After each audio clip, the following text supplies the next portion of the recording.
আমি বলেছিলাম যে আল্লাহ নাম একসময় বন্ধ হয়ে যাবে, কিন্তু রাসূলের শান চলতে থাকবে। এখনো চলছে, পরবর্তীও চলবে। আসুন, যে জিনিসটা আপনাদের অনেকেই ব্রেনটে মাঝে কাজ করতেছে না, অনেকে বলছেন যে হুজুর আমি বুঝতে পেরেছি না, অনেকে বলছেন যে ভাই যে কথা আপনি বলেছেন যে আল্লাহ নাম একসময় বন্ধ হয়ে যাবে, রাসূলের শান চলতে থাকবে, এটা হচ্ছে মূল পয়েন্টের কথা। আমি এতটি দলিল দিয়েছি শুধু আপনাকে বোঝানোর জন্য, এতটা দলিল দিয়েছে শুধু আপনাকে বোঝানোর জন্য, আপনি যে বুঝতে পেরেন।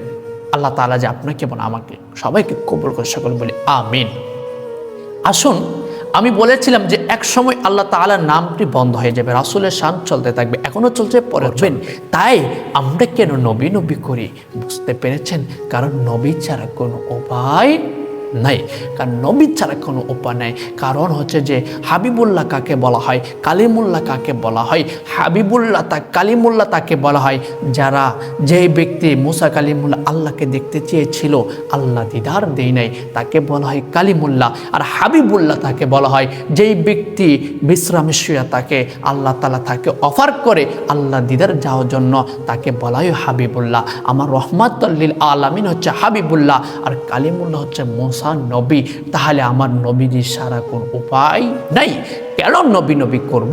কারণ হচ্ছে ওয়ারযুকুনা শাফাআতাহু ইয়াউমাল কিয়ামা, কাল কিয়ামতের দিন আমার নবী ছাড়া কেউ সুপারিশ করতে পারবেন না। আসসালামু আলাইকুম ওয়া রাহমাতুল্লাহি তাআলা ওয়া বারাকাতুহু। নাহমাদুহু ওয়া নুসাল্লি আলা রাসূলিহিল কারীম, আম্মা বা'দ, ফাউযু বিল্লাহি মিনাশ শাইতানির রাজীম, বিসমিল্লাহির রহমানির রহিম। কাছে এবং দূরে, দেশ এবং প্রবাস থেকে যারা এই মুহূর্তে এই ভিডিওটা দেখছেন সবাইকে, এবং পরবর্তী যারা দেখবেন সবার প্রতি আমি গুনাহগারের সালাম। আসসালামু আলাইকুম ওয়া রাহমাতুল্লাহি তাআলা ওয়া বারাকাতুহু। আমি কথা বলার আগে সর্বপ্রথম আপনাদেরকে বলবো, যারা এই ভিডিওটা দেখবেন এবং পরবর্তী দেখবেন সবাই ভিডিওটা শেয়ার করে দিবেন। আসুন রব্বুল আলামিনের কাছে লাখো শুকরিয়া, যিনি আপনাকে এবং আমাকে হায়াত এবং রিজিকে বাঁচিয়ে রেখেছেন। সেই কারণে সকলে বলি আলহামদুলিল্লাহ। লা ইন শাকারতুম লাযিদান্নাকুম ওয়া লা ইন কাফারতুম ইন্না আযাবি লাশাদীদ। আল্লাহ রাব্বুল আলামিন বলেছেন, বান্দা তোমরা যখন একটি নিয়ামত পাবা, ওই নিয়ামতটা পাওয়ার পরে তোমরা বেশি বেশি শুকরিয়া আদায় করবে। যখন শুকরিয়া আদায় করবে আমি আল্লাহ তাআলা তোমাকে আরো বেশি নিয়ামত দান করব। সুবহানাল্লাহ। আর নিয়ামত পাওয়ার পরে যখন তুমি শুকরিয়া আদায় করবা, আমি আল্লাহ তাআলা তোমার ওই নিয়ামতটাকে ছিঁড়ে কেড়ে নিয়ে চলে আসবো। তাহলে আসুন, আল্লাহ তাআলা আপনাকে এবং আমাকে সুস্থতা রেখেছেন, সেখানে সকলে বলি আলহামদুলিল্লাহ। আজকে আলোচনাটা হচ্ছে যে আমি বলেছিলাম যে আল্লাহর নাম একসময় বন্ধ হয়ে যাবে এবং আমার রাসূল সাল্লাল্লাহু আলাইহি ওয়াসাল্লাম তার শান মান চলতে থাকবে। এই কথাটা বলার পরে অনেকে অনেক রকম থেকে, অনেকেই অনেক জায়গা থেকে আমাকে প্রশ্ন করেছে। তো আমি কেমন করে আমি বলেছি আপনাদেরকে, আসুন এই ভিডিওটা শুনে যাবেন। আল্লাহ রাব্বুল আলামিন আপনাকে এবং আমাকে বানিয়েছেন। আল্লাহ রাব্বুল আলামিন কোরআনে বলেছেন, আমা খলাকতুল জিন্না ওয়াল ইনসানা ইল্লা লিয়াবুদুন। আল্লাহ রাব্বুল আলামিন বলতেছেন, আমি মানুষ এবং ইনসান জিন তাদেরকে দুইটা প্রাণীকে সৃষ্টি করেছি। একটা হচ্ছে মানুষ আর একটা হচ্ছে জিন। তাহলে বোঝা যাচ্ছে আল্লাহ তাআলা মানুষ এবং জিনকে বানিয়েছেন কিসের কারণে? এখন আল্লাহকে যদি প্রশ্ন করি, আল্লাহ আপনি আমাদেরকে এত মায়া করিয়া মহাব্বত করিয়া আমাদেরকে বানিয়েছেন এবং জিনকে তাদেরকে সৃষ্টি করেছেন কেন? আল্লাহ রাব্বুল আলামিন বলেন, ওয়া ক্বাদা রাব্বুকা আল্লা তা'বুদু ইল্লা ইয়্যাহু ওয়া বিল ওয়ালিদাইনি ইহসানা। আল্লাহ রাব্বুল আলামিন বলতেছেন, ওয়া ক্বাদা রাব্বুকা আল্লা তা'বুদু ইল্লা ইয়্যাহু।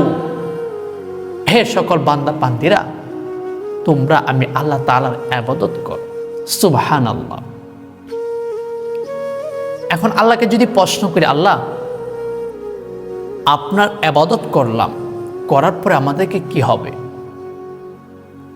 আল্লাহ রাব্বুল আলামিন বলতেছেন, আমি যেমন ভাবে তোমাদেরকে সৃষ্টি করেছি তেমন ভাবেও তোমাদের একদিন মৃত্যু বরণ করতে হবে। আল্লাহ মৃত্যু কেন মৃত্যু বরণ করব? আল্লাহ রাব্বুল আলামিন বলতেছেন, কুল ইন্না সলাতি ওয়া নুসুকি ওয়া মাহইয়ায়া ওয়া মামাতি লিল্লাহি রাব্বিল আলামিন।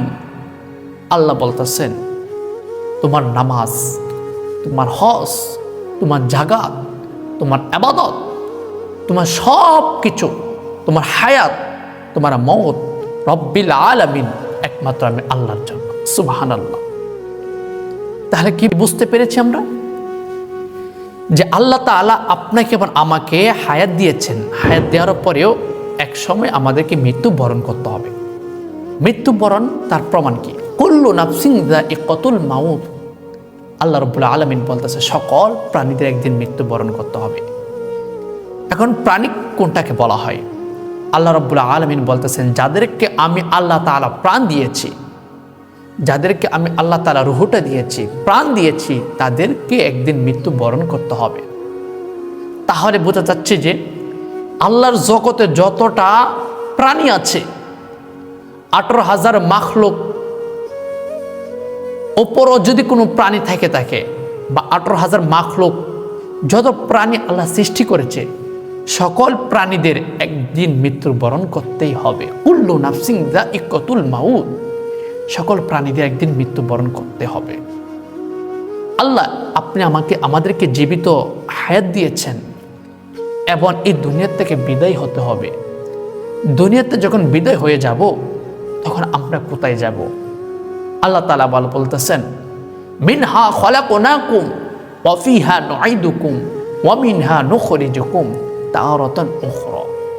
আল্লাহ রাব্বুল আলামিন বলে, মিনহা খলাকনাকুম, তোমাদেরকে মাটি দিয়ে সৃষ্টি করেছে, ওয়া ফিহা নুঈদুকুম, যেই মাটি দিয়ে সৃষ্টি করেছে ওই মাটির মাঝে তোমাকে দাপন করা হবে, ওয়া মিনহা নুখরিজুকুম তারাতান উখরা, কাল কিয়ামতের দিন হাসরের ময়দানে এই মাটি থেকে উঠে তোমাকে জবাব হিসাব দিতে হবে। আল্লাহ কেমন জবাব হিসাব দেব?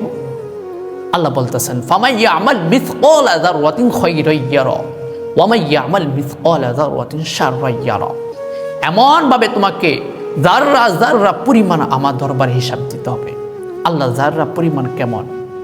যাররা পরিমাণ হচ্ছে যে সরিষা দানা, একটা সরিষা দানা আপনি হাতে রাখার পরে এই সরিষার দানাটা যখন 70 ভাগ করবেন, 70 ভাগ করার পরে একটা ভাগ যতটুক পর্যন্ত হবে ততটুক পর্যন্ত আপনাকে একটা হিসাব এমনভাবে দিতে হবে।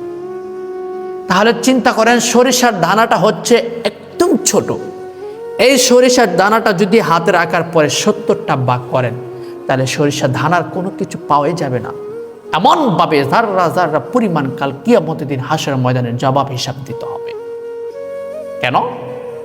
এই যে আল্লাহ রাব্বুল আলামিন, ওমা খালাকতুল জিন্না ওয়াল ইনসান ইল্লা লিয়াবুদুন, মানুষ ইনসান আল্লাহ বানিয়েছেন, তখন আল্লাহ তাআলার কাছে ওয়াকাদা রাব্বুকা আল্লা তা'বুদু ইল্লা ইয়াহু ওয়া বিল ওয়ালিদাইনি ইহসানা, ওই সকল কিছুদের হিসাব দিতে হবে।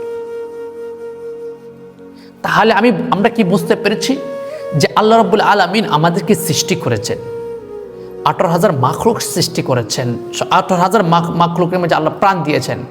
কিন্তু আল্লাহ রাব্বুল আলামিন মানুষ এবং ইনসানকে সৃষ্টি করেছেন। মানুষ এবং ইনসানকে আল্লাহ সৃষ্টি করেছেন। সৃষ্টি করার পরে আল্লাহ রাব্বুল আলামিন আমাদেরকে একটা প্রাণ দিয়েছেন।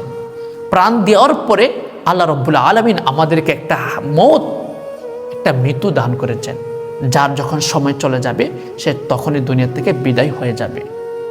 তাহলে আমরা কি বুঝতে পেরেছি? যদি আমরা সকল প্রাণীদের একদিন মৃত্যু বরণ করে থাকি, তাহলে দুনিয়াটা কি হবে?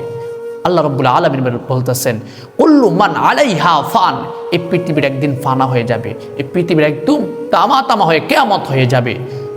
এখন যদি কিয়ামত হয়ে যায়, যদি দুনিয়াটা যদি কিয়ামত হয়ে যায়, যদি ফানা যদি হয়ে যায়, যদি ধ্বংস হয়ে যায়, তখন আল্লাহ রাব্বুল আলামিন বলতেছেন, ওই সময় দুনিয়া কোনো কিছু থাকবে না, সব কিছু ফানা ধ্বংস হয়ে যাবে। মসজিদ আল্লাহ কুদরতে আল্লাহ চলে যাবে। এবং আল্লাহ তাআলা বলতেছেন, একটা জিনিস আমি আল্লাহ তাআলার কাছে নিজে টেনে নিয়ে আসবো। সুবহানাল্লাহ।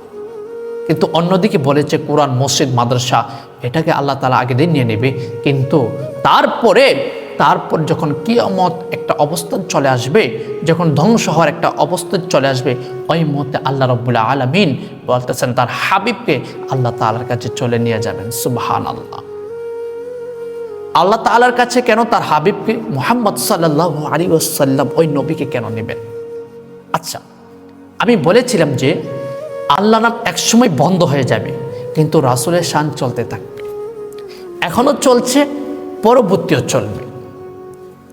আসুন, যে জিনিসটা আপনাদের অনেকেই ব্রেনটে মাঝে কাজ করতেছে না, অনেকেই বলছেন যে হুজুর আমি বুঝতে পেরেছি না, অনেকেই বলছেন যে ভাই যে কথা আপনি বলেছেন যে আল্লাহ নাম একসময় বন্ধ হয়ে যাবে, রাসূলের শান চলতে থাকবে, এটা হচ্ছে মূল পয়েন্টের কথা।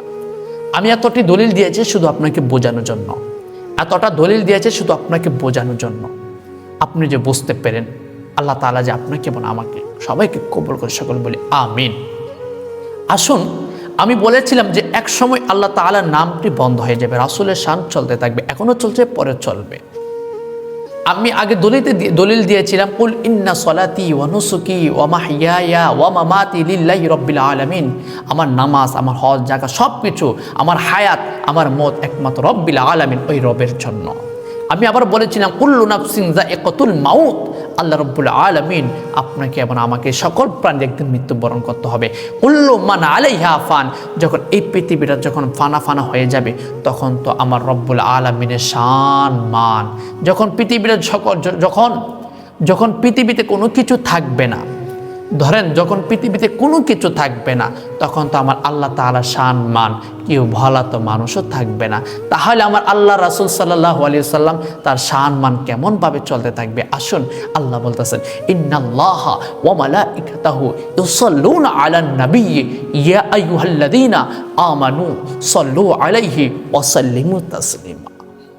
আল্লাহ বলতেছেন ইন্নাল্লাহা, নিশ্চয় আমি আল্লাহ, ওয়া মালাইকাতাহু, আমি ফেরেশতাদেরকে নিয়ে, ইউসাল্লুনা আলান নাবিয়্যি, আমি আমার হাবিবের উপরে সকাল সন্ধ্যায় 70,000 ফেরেশতাদেরকে নিয়ে, সকালে 70,000 এবং সন্ধ্যায় 70,000, যেই ফেরেশতাদেরকে নিয়ে সকালে 70,000 ফেরেশতাদেরকে নিয়ে আমার হাবিবের উপর দরুদ শরীফ পাঠ করতেছি, ওই ফেরেশতারা কিয়ামত আগে আর কোনোদিন আসবে না।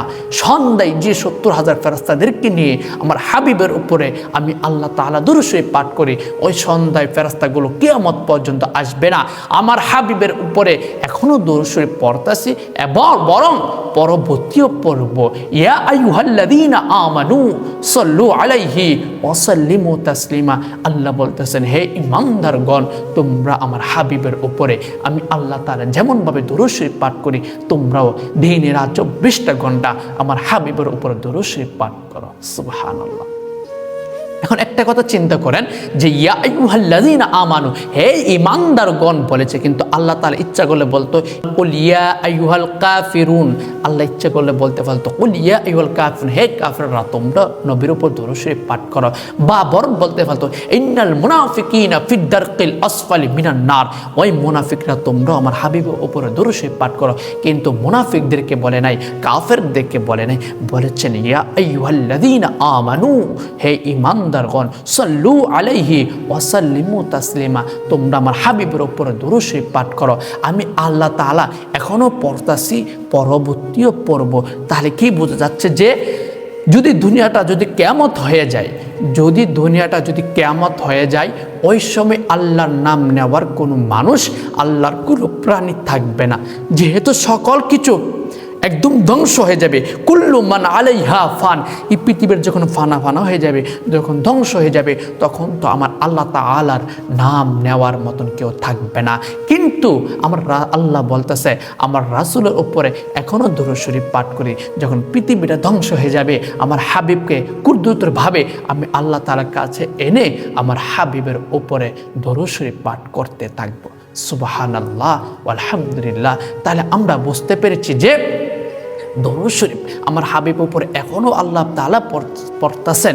কিয়ামত হওয়ার পরেও আল্লাহ তাআলা আমার নবীজির শানের উপরে দরুদ শরীফ পাঠ করবেন। তাই আমরা কেন নবী নবী করি? বুঝতে পেরেছেন? কারণ নবী ছাড়া কোনো উপায় নাই, কারণ নবী ছাড়া কোনো উপায় নাই। কারণ হচ্ছে যে হাবিবুল্লাহ কাকে বলা হয়, কালিমুল্লাহ কাকে বলা হয়? হাবিবুল্লাহ কালিমুল্লাহ তাকে বলা হয় যারা, যেই ব্যক্তি মুসা কালিমুল্লাহ আল্লাহকে দেখতে চেয়েছিল, আল্লাহ দিদার দেয় নাই, তাকে বলা হয় কালিমুল্লাহ। আর হাবিবুল্লাহ তাকে বলা হয় যেই ব্যক্তি বিশ্রামে শুয়ে তাকে আল্লাহ তাআলা তাকে অফার করে আল্লাহ দিদার যাওয়ার জন্য, তাকে বলা হয় হাবিবুল্লাহ। আমার রহমাতুল লিল আলামিন হচ্ছে হাবিবুল্লাহ, আর কালিমুল্লাহ হচ্ছে মুসা নবী। তাহলে আমার নবীজি সারা কোন উপায় নাই। কেন নবী নবী করব? কারণ হচ্ছে ওয়ারজুকুনা শাফাআতাহু ইয়াউমাল কিয়ামা, কাল কিয়ামতের দিন আমার নবী ছাড়া কেউ সুপারিশ করতে পারবেন না। কারণ হচ্ছে আমার রাসূল সাল্লাল্লাহু আলাইহি সাল্লাম বলতেছেন, লা ইউমিনু আহাদুকুম হাত্তা আকুনা আহাব্বা ইলাইহি মিন ওয়ালিদিহি ওয়া ওয়ালাদিহি ওয়ান নাসি আজমাইন। যতক্ষণ পর্যন্ত তোমার মা চেয়ে, তোমার বাবা চেয়ে, তোমার সন্তান চেয়ে, ধন সম্পদ চেয়ে, ওয়ান নাসি আজমাইন, নিজের জানের চেয়েও আমি রাসূলকে যতক্ষণ পর্যন্ত ভালো না বাসতে পারবা, ততক্ষণ পর্যন্ত তুমি ঈমানদার হতে পারবা না। আলালা ঈমানা লিমাল্লা মুহাব্বাতালাহু, যতক্ষণ পর্যন্ত আমি রাসূলের উপরে মুহাব্বত থাকবে না, ততক্ষণ পর্যন্ত তুমি ঈমানদার হতে পারবা না। দুনিয়াতে কাল কিয়ামতের দিন নবী ছাড়া কোনো উপায় থাকবে না, নবী ছাড়া কোনো উপায় থাকবে না, নবী ছাড়া কেউ সুপারিশ করতে পারবে না। সেই কারণে আমরা সুন্নিরা নবী করি, কারণ আল্লাহ তাআলা এখনো আমার রাসূলের উপরে দরুদ শরীফ পাঠ করে। যখন দুনিয়াটা কুল্লু মান আলাইহা ফান, এই পৃথিবীটা যখন ফানা হয়ে যাবে, তখনও আল্লাহ তাআলা তার রাসূলের উপরে দরুদ শরীফ পড়তে থাকবে। কিন্তু আর যখন দুনিয়াটা ফানা কিয়ামত হয়ে যাবে, তখন এই দুনিয়াটা মানুষ যখন ধ্বংস হয়ে যাবে, গাছগাছালি, মানুষ, ইনসান, সকল কিছু যখন ধ্বংস হয়ে যাবে, আল্লাহ জগতে যতটা প্রাণী আছে সকল প্রাণী যখন ধ্বংস হয়ে যাবে, তখন আমার আল্লাহ তাআলার শান বলা কেউ থাকবে না। কিন্তু আমার রাসূলের শান মান চলতে থাকবে, কারণ আমার রাসূলের শান আমার স্বয়ং আল্লাহই তার হাবিবের উপরে দরুদ শরীফ পাঠ করতে থাকবে। তাহলে বুঝতে পেরেছি যে এক সময় আমার রাসূলের শান চলবে, আমার আল্লাহ নাম বন্ধ হয়ে যাবে। কখন বন্ধ হবে? কুল্লু মান আলাইহা ফান, দুনিয়াটা যখন সকল কিছু ফানা হয়ে যাবে, দুনিয়াটা যখন ধ্বংস হয়ে যাবে, তখন আল্লাহর নাম বলার কোনো কিছু থাকবে না, কেউ থাকবে না। তখন আমার রাসূলের শান, আমার রাসূল, আমার আল্লাহ তাআলা তার হাবিবের উপরে দরুদ শরীফ পাঠ করতে থাকবে। আলহামদুলিল্লাহ, আল্লাহ তাআলা যে আমরা যেন নবী করে যেন দুনিয়ার থেকে যেন বিদায় হতে পারি। কেন নবী করব? কারণ আল্লাহ বলতেছেন, মাইয়ুতিউর রাসূল ফাকাদ আতা আল্লাহ, আমার অনুসরণ না, আমার হাবিবের অনুকরণের মাধ্যমে চলো, তাহলে আমি আল্লাহ তাআলা অনুকরণ হয়ে যাবে। সুবহানাল্লাহ। তাহলে আসুন আল্লাহ তাআলা যে আপনাকে এবং আমাকে তাকে তার উম্মত হিসাবে কবুল করে, সকলে বলে আমিন। ওয়া আখিদানা ওয়া আলহামদুলিল্লাহি রাব্বিল আলামিন। ভিডিওটা বেশি বেশি করে শেয়ার করে দেবেন।